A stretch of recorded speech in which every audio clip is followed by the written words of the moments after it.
Nous sommes le lundi 21 octobre 2013. Bonjour, bonsoir à tous et bonne semaine. Merci d'être sur Télé Pluriel à l'heure du journal Pulsation, l'essentiel de l'actualité de la journée. Ce ne sont pas 3, mais 6 conteneurs qui ont disparu à la douane de Port-au-Prince, a révélé ce lundi le directeur de l'administration générale des douanes, dont la démission est réclamée par des employés en grève depuis plus de 8 jours. Les protestataires exigent également la libération de l'employé Hérald Préval, arrêté dans le cadre d'une enquête judiciaire. Des scellés ont été apposés vendredi dernier sur les locaux de la compagnie Golden Corn Produce Haiti SA à Drouillard en relation avec cette affaire. L'homme d'affaires Victor Philippe Châtelain, directeur de Châtelain Cargo Service, est également sous les verrous dans le cadre de la disparition des conteneurs. La note du ministère de la Justice informant d'une rencontre tenue à l'avenue Pouplar pour planifier l'assassinat du journaliste de Radio Caraïbe, Jean-Monard Métellus, continue de susciter des commentaires. Le sénateur Franky Exius dénonce une tentative d'intimidation du pouvoir. Pour les avocats Newton Saint-Just et André Michel, il s'agit d'une manœuvre machiavélique visant à semer la peur chez les journalistes, en particulier chez Jean-Monard Métellus. La construction du viaduc de Delmar prendra fin en octobre 2014, des travaux financés par le Trésor public à hauteur de 18 millions de dollars, a indiqué le ministre des Travaux publics Jacques Rousseau. Paris a demandé ce lundi des explications aux États-Unis après de nouvelles révélations sur l'ampleur de l'espionnage mené par l'Agence américaine de sécurité nationale NSA en France. Le Premier ministre Jean-Marc Ayrault a jugé invraisemblable qu'un pays allié ait recours à cette pratique sans justification stratégique ou de sécurité nationale. Une femme kamikaze s'est fait exploser dans un bus en Russie, tuant 5 personnes et en blessant 20 autres. Le président Vladimir Poutine demande le renforcement des mesures de sécurité en prévision aux Jeux olympiques d'hiver devant se tenir à Sochi au mois de février. Portugal-Suède sera la rencontre vedette des barrages de la zone Europe pour le mondial 2014 en match aller-retour, selon le tirage au sort effectué ce lundi au siège de la FIFA à Zurich. Les 3 autres affiches seront Ukraine-France, Grèce-Roumanie et Islande-Croatie. Les 4 vainqueurs se qualifieront pour le mondial 2014. Voilà, mesdames et messieurs, pour le menu du journal.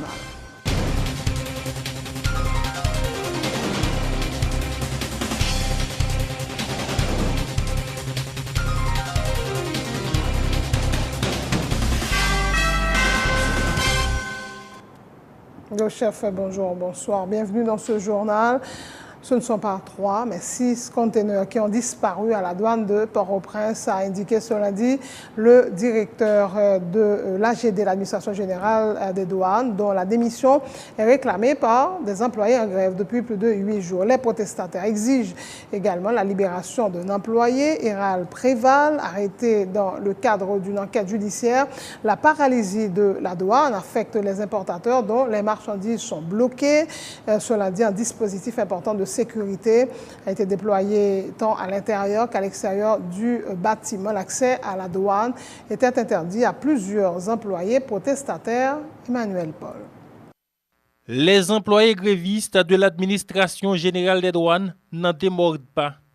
Ils n'entendent pas faire marche arrière dans leur mouvement pour exiger la libération d'un employé arrêté dans le cadre de la disparition des conteneurs et la démission du directeur général de l'AGD.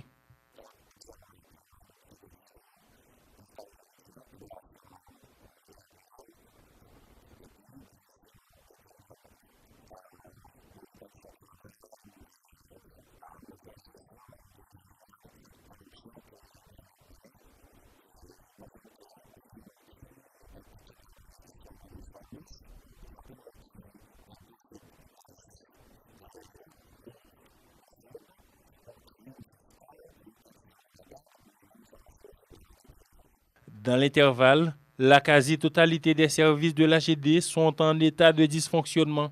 Des dizaines de conteneurs de produits périssables sont bloqués à la douane du port.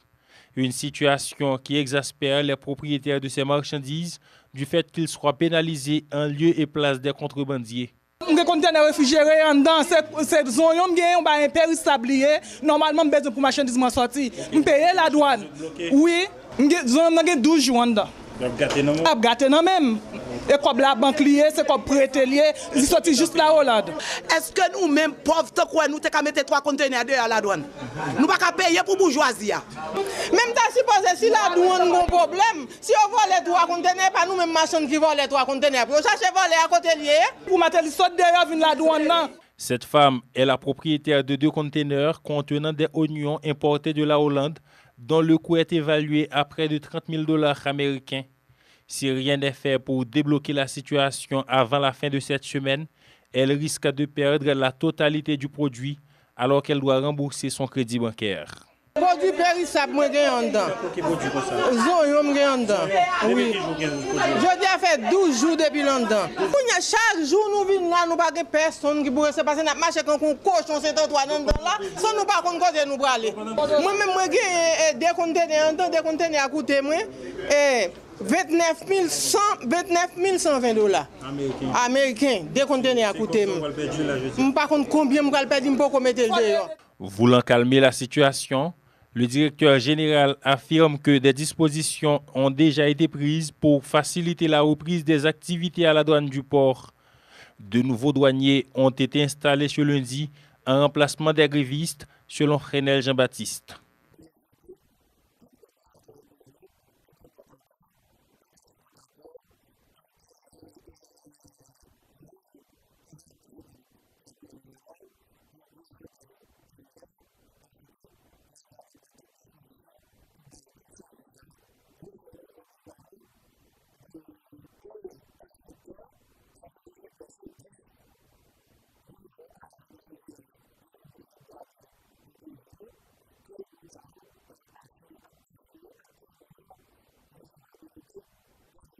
Entre-temps, la Direction générale des douanes n'est toujours pas en possession des 3 conteneurs au contenu inconnu disparus qui a déclenché la grève. 3 nouveaux conteneurs sont manquants dans les mêmes conditions. Une enquête est déjà en cours, révèle Fresnel Jean-Baptiste.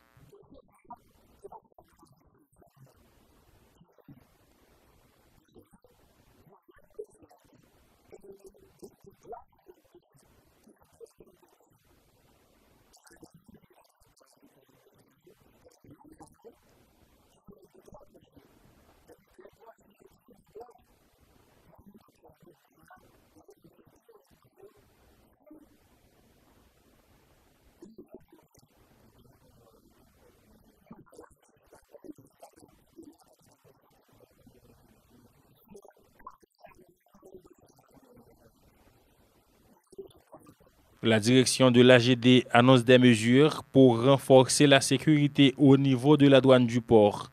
Déjà, un dispositif de sécurité impressionnant a été déployé tant à l'intérieur qu'à l'extérieur du bâtiment ce lundi. L'accès à la douane était interdit à plusieurs employés protestataires.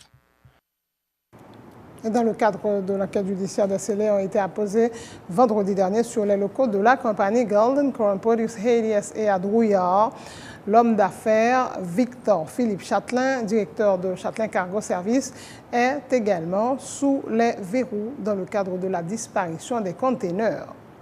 Autre point de l'actualité, la note du ministère de la Justice informant d'une rencontre tenue à l'avenue Pouplard pour planifier l'assassinat du journaliste de Radio Caraïbe, Jean-Monard Métellus, continue de susciter des commentaires.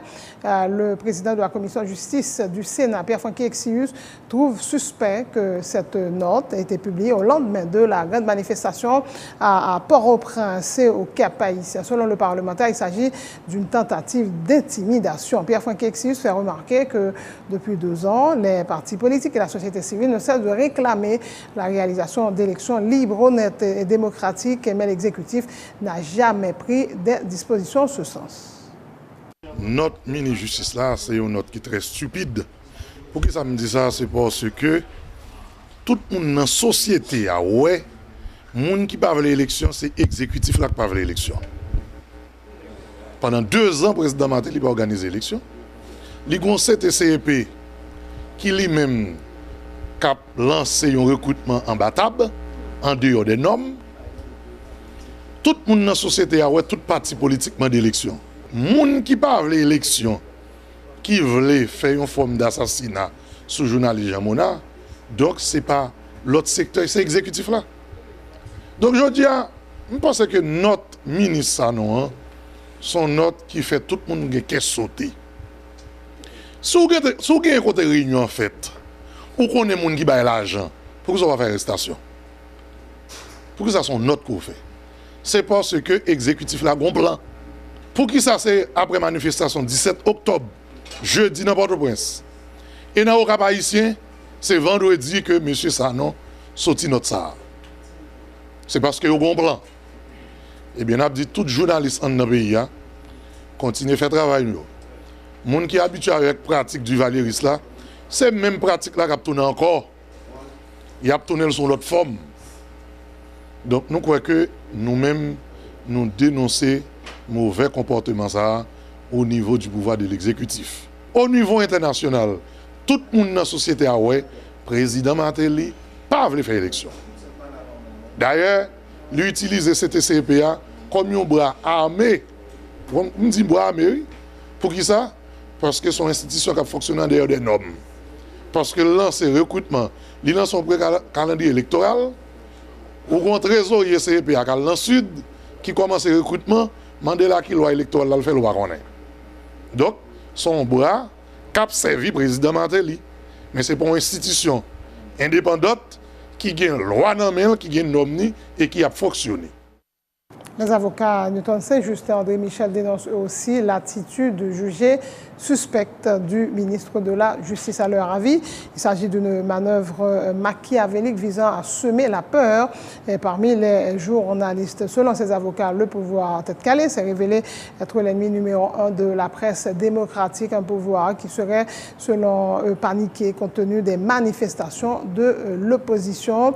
Ils disent regretter que le commissaire du gouvernement a annoncé l'ouverture d'une enquête quelques jours seulement après la note du ministre Sanon, alors que depuis environ un mois, le chef du parquet ne donne aucune suite à des dénonciations contre des proches du pouvoir. C'est une manœuvre diabolique, machiavélique, triplement machiavélique. Il faut signaler tout dictateur toujours essayer de faire manœuvre. Premièrement, dans la manœuvre, c'est un essayer de faire Jean-Mona après tout, faire famille paniquer, pour faire M. Coury quitter la bataille démocratique, quitter le pays. Deuxièmement, il a créé des conditions capables de permettre d'attaquer les opposants politiques, mettez les gens en prison, j'ai déjà fait avec les frères Florestal. Et parce que si il y a un assassinat, c'est tout à fait normal que la justice assume les responsabilités. Arrêtez les gens, mettez mandat derrière les gens, etc.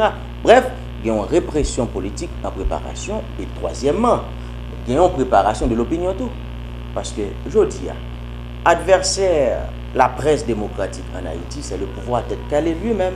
Moi, je crois que il y a une panique là qu'a M. Damio, la montée de la mobilisation populaire, de la mobilisation démocratique dans le pays. Et ces deux géantes manifestations qu'on a eues, que ce soit à Port-au-Prince et également au Cap haïtien, ils créent une panique là qu'a M.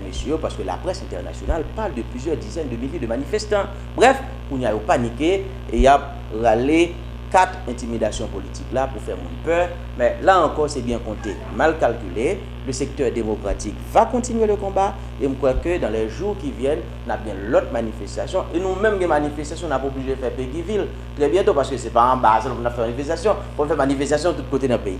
Nous apprenons tout que le parquet Port-au-Prince dit pour ouvrir une enquête et dans le dossier Jean-Mona Metellus suite à la dénonciation que le ministre de la Justice a fait. Nous avons rappelé pour le parquet Port-au-Prince qu'il y a de cela environ 3 semaines, nous avons fait une dénonciation contre Evans Daniel, marchand de drogue, au CAI, contre Roudli et Théa, il y a une sur la famille, contre, même pas de parole la police, Gary de Rosier, contre Jean-Renel Sanon, contre Prosper Avril. Nous ne pouvons pas entendre qui ça parquet a décidé de faire ça. Nous déposer dénonciation, ça a été un mois. Il y a plus que 4 mois. Nous faisons plainte dans le parquet Port-au-Prince contre Louis Jodel Chamblin pour les actes qu'il fait sur des citoyens. Il y a des plaintes dans la justice haïtienne contre Roro Nelson. Ça veut dire qui ça? Les moutons de parquet Port-au-Prince n'a pas agi sur des dénonciations du ministère de la Justice. Ce n'est pas qu'il a intérêt à pouvoir. Ce n'est pas question d'état de droit qui a réglé. Ce n'est pas question justice qui a réglé. C'est question politique rose. C'est question justice pénale rose.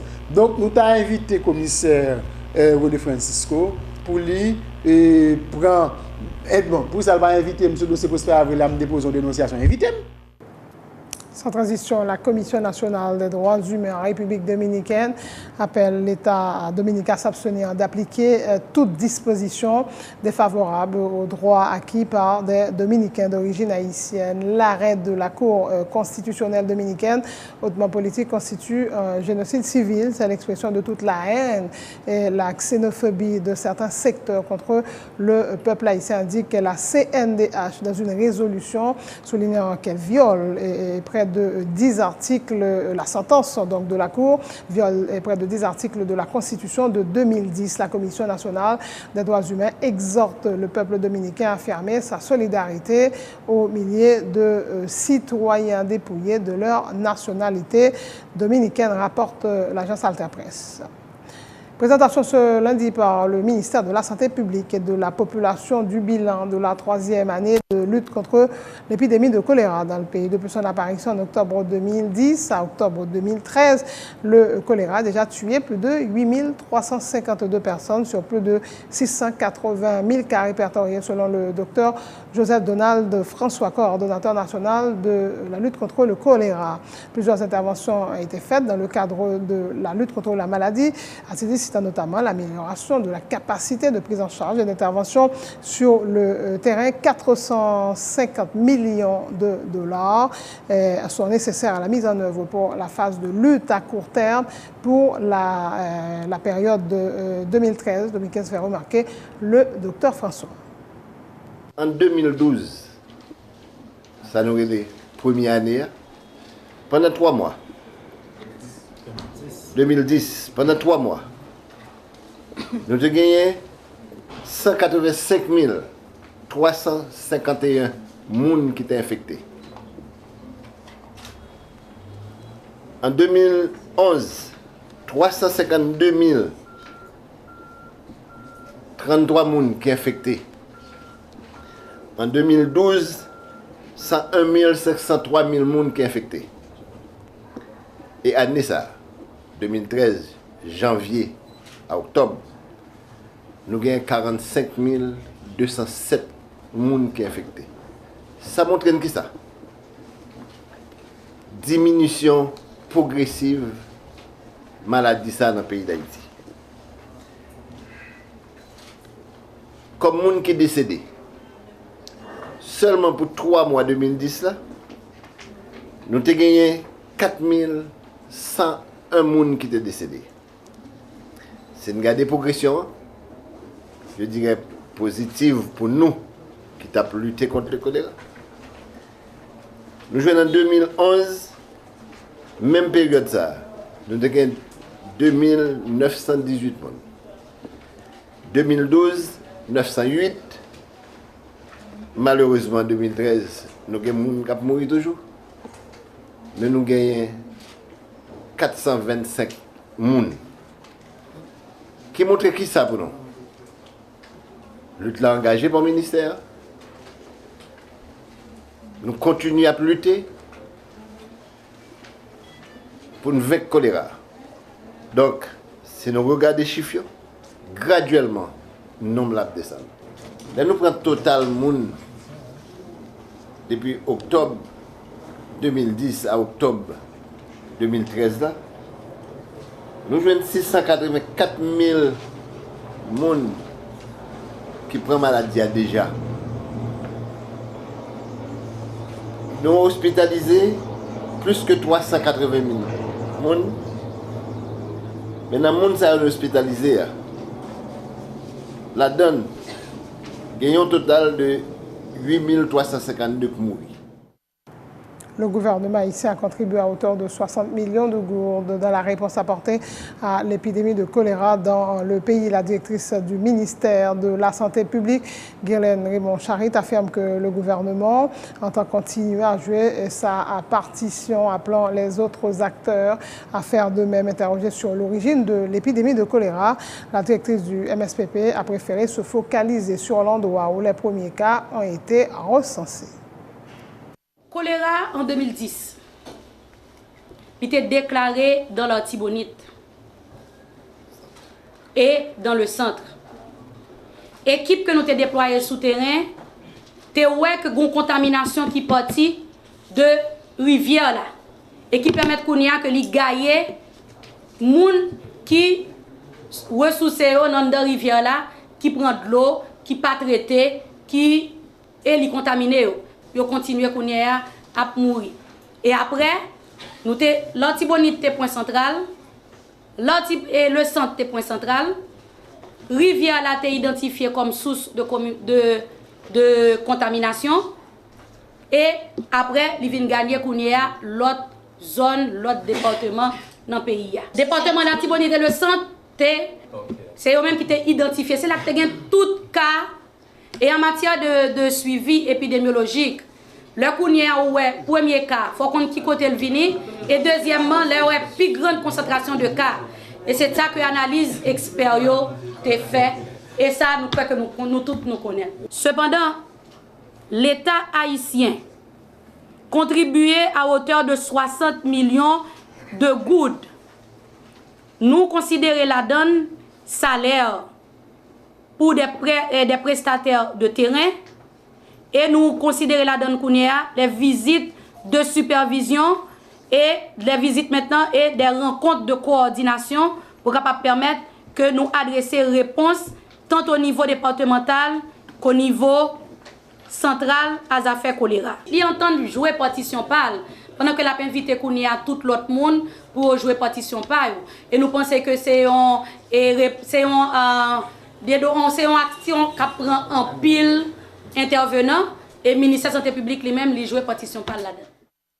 Autre nouvelle, depuis environ 2 mois, la partie physique du projet de construction du viaduc de Delma a démarré. Le ministre des Travaux publics, Jacques Rousseau, informe que l'œuvre sera achevée d'ici le mois d'octobre 2014. Il reconnaît que certaines nuisances pourraient être causées au niveau de la circulation, mais fait remarquer que c'est tout à fait normal compte tenu de l'ampleur des travaux. Il s'agit, a-t-il dit, d'un projet de 18 millions de dollars américains financé par le Trésor public.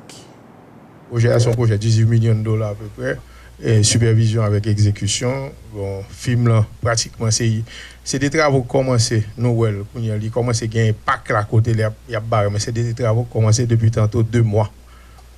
Et même avant ça, parce que tu as gagné ça, l'implantation, tout ça pour te fait. Mais partie physique, comment ça pourrait partir, on fait asphaltage, barré, mettez tôle, mettez ça, et garde pour faire trafic parce qu'il y a seclé en mi-temps il y a scène net c'est là-dedans vous comprenez appareil nous là soit appareil rentré hier nous va commencer battre pied pour faire partir en l'air parce que partir en l'air c'est la traversée Nazon la saute à peu près après Delma 19 comme ça en 27 dans la zone côté Eurocéram là il a commencé à lever pour là le prendre bon plan ou peut-être photo que ouais dans la publicité, quand on est président avec le ministre, c'est comme ça qu'on va le faire. Durée, c'est marqué. Bon, comme dire en octobre, l'année prochaine, on va finir. Mais on va marquer sous pancarte là 18 mois. Mais il ne peut pas durer 18 mois.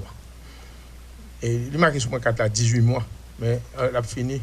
Parce que Jean Ouellier là, il commence déjà. Il a commencé depuis avant. Parce que il y a des études sol pour être fait, études géotechniques, tout ça n'est pas partie visible. Nous commençons à faire partie visible. Travaux qu'on remarque vraiment, qu'a fait par exemple dans Delma. Un ralentissement. Ralentissement, c'est qui ça? L'on fait exercice fiscal, un problème de corps pour relier. Entreprise de Kounière, ils voient des bordeaux, des factures que pour qu'on honorer parce que pour faire que l'on commence début exercice. Donc on va faire de renflouement d'argent pour faire et puis une nouvelle processus qui met en place en cas d'administration, projet, administration de l'État. C'est toujours comme ça. Moi, je peut-être faire un peu le temps dans l'État. Le mois d'octobre dans l'État, pas jamais un mois qui prolifique en travaux. Après commencer les travaux, commencer à bouger vraiment peut-être à partir de mi-novembre, 10-12 novembre comme ça. Je toujours dire tout le monde ça. Même là, route cap fait, on connaît des nuisances. Des fois, faire travaux routiers. Quel que soit le travail, il cause des nuisances parce que vous ne pouvez pas passer, vous êtes s'énerver.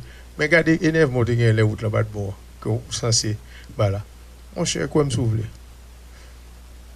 Le temps, tellement tout est prioritaire, pas comme même qu'on fait ça relais comme si même en programmation dans ça. Parce que s'il fallait tout déclarer, moi-même, honnêtement, moi-même comme ministre, si je déclarer tout, je déclarer tout en même temps. C'est la fin de ce journal. Le rappel des titres avant de prendre pas 3, mais 6 conteneurs qui ont disparu à la douane de Port-au-Prince a révélé ce lundi le directeur de l'administration générale des douanes, dont la démission est réclamée par des employés en grève depuis plus de 8 jours. Les protestataires exigent également la libération de l'employé Hérald Préval, arrêté dans le cadre d'une enquête judiciaire. Des scellés ont été apposés vendredi dernier sur les locaux de la compagnie Golden Corn Produce Haiti SR à Drouillard. En relation avec cette affaire, l'homme d'affaires Victor Philippe Châtelain, directeur de Châtelain Cargo Service, est également sous les verrous dans le cadre de la disparition des conteneurs. La note du ministère de la Justice informant d'une rencontre tenue à l'avenue Poupla pour planifier l'assassinat du journaliste de Radio Caraïbe, Jean-Monard Métellus, continue de provoquer des commentaires. Le sénateur Franck Exius dénonce une tentative d'intimidation du pouvoir. Pour les avocats Newton Saint-Justin de Michel, il s'agit d'une manœuvre machiavélique visant à semer la peur chez les journalistes, en particulier chez Jean-Monard Métellus. La construction du viaduc de Delma prendra fin en octobre 2014. Des travaux financés par le Trésor public à hauteur de 18 millions de dollars, a indiqué ce lundi le ministre des Travaux publics, Jacques Rousseau. Paris a demandé ce lundi des explications aux États-Unis après de nouvelles révélations sur l'ampleur de l'espionnage mené par l'Agence américaine de sécurité nationale NSA en France. Le Premier ministre Jean-Marc Ayrault a jugé invraisemblable qu'un pays allié ait recours à ces pratiques sans justification stratégique ou de sécurité nationale. Une femme kamikaze s'est fait exploser dans un bus en Russie, tuant 5 personnes et en blessant 20 autres. Le président Vladimir Poutine demande le renforcement des mesures de sécurité en prévision aux Jeux olympiques d'hiver devant se tenir à Sochi au mois de février. Sport, Portugal-Suède sera la rencontre vedette des barrages de la zone Europe pour le Mondial 2014 en match aller-retour selon le tirage au sort effectué ce lundi au siège de la FIFA à Zurich. Les 3 autres affiches seront Ukraine-France, Grèce-Roumanie et Islande-Croatie. Les 4 vainqueurs se qualifieront pour le Mondial 2014. Merci de votre attention. Merci d'être sur Télé Pluriel et bonne semaine.